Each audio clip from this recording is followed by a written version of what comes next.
हे खरे आहे की लग्न जुळत नाहीत, पण एकमेकांवर आरोप करण्याऐवजी या समस्येवर उपाय असू शकतात. नमस्कार. दररोज फोन येतात. अनाथ मुलगी आहे का? गरीब घरची, कमी शिकलेलीही चालेल. लग्नासाठी नंबर द्या.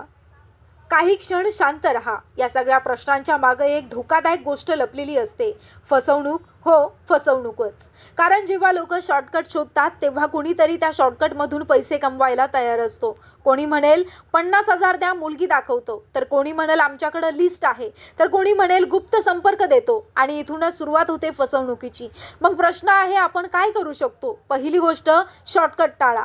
अनाथ मुलं असोत किंवा गरीब कुटुंबातील मुली, त्यांच्याबाबतची प्रक्रिया ही कायदेशीर आणि अधिकृत असते. कोणतीही खास ओळख किंवा डायरेक्ट नंबर ही संशयास्पद गोष्ट आहे. दुसरी गोष्ट, पैसे देण्याआधी 100 वेळा विचार करा. कोणतीही संस्था, कोणतीही व्यक्ती जर लग्न जुळवण्याच्या नावाखाली पैसे मागत असेल तर थांबा. पडताळणी करा. अधिकृत कार्यालयामध्ये चौकशी करा.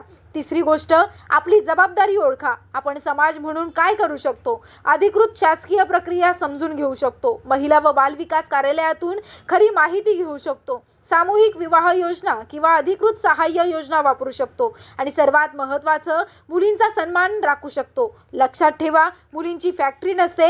अनाथ मुलं उपलब्ध स्टॉक नसतात. आणि विवाह हा व्यवहार नाही. फसवणूक तेव्हाच थांबते जेव्हा आपण जागरूक होतो. शेवटी एकच प्रश्न, आपण शॉर्टकट शोधणार की योग्य, कायदेशीर आणि सन्मानपूर्वक मार्ग निवडणार? निर्णय तुमचा आहे. धन्यवाद. तुमच्याकडे काही उपाय असतील तर कृपया आम्हाला कळवा.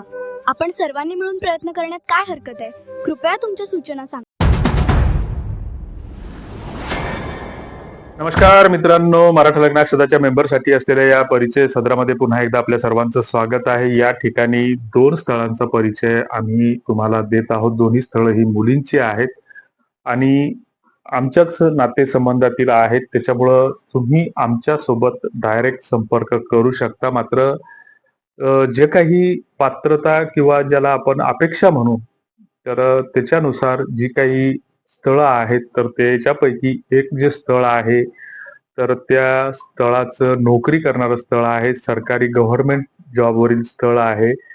आणि या स्थळासाठी शक्यतोवर आम्हाला बुलढाणा, वाशिम, हिंगोली जिल्ह्यातील नातेसंबंधातील स्थळ असलं तरी चालतं. दुसरीकडे जर ते पुणे येथे जॉब करणारं असलं तरी त्या पुणे भागातील जरी असलं, मात्र सोयीसंबंधाच्या हिशोबाने मराठामध्ये ज्या काही 96 कोळी पाटील वगैरे ज्या काही जात प्रकार आहेत, तर या जातीतील ते असावं. दुसरीकडे जे काही दुसरं स्थळ आहे, तर ते जवळपास पहिलं स्थळ हे सरकारी नोकरीवाला असल्यामुळं त्याच हिशोबाचं स्थळ असलं पाहिजे, खाजगी किंवा सरकारी जॉब करणारं. मग बाकीच्या ज्या काही स्थिर स्थावरच्या गोष्टी आहेत, तर त्या गौण समजल्या जातील. 45 ते 50,000 दरम्यान त्या मुलीची सॅलरी आहे. आणि जो काही वयोगट आहे, तर जे मुलाचं स्थळ असेल तर ते 30च्या वरचं असलं पाहिजे, कारण मुलीचं वय हे 30च्या आसपास आहे. दुसरीकडे जे दुसरं स्थळ आहे, तर ही मुलगी कमी वयाची आहे. 26-27 वर्षाचं वय आहे.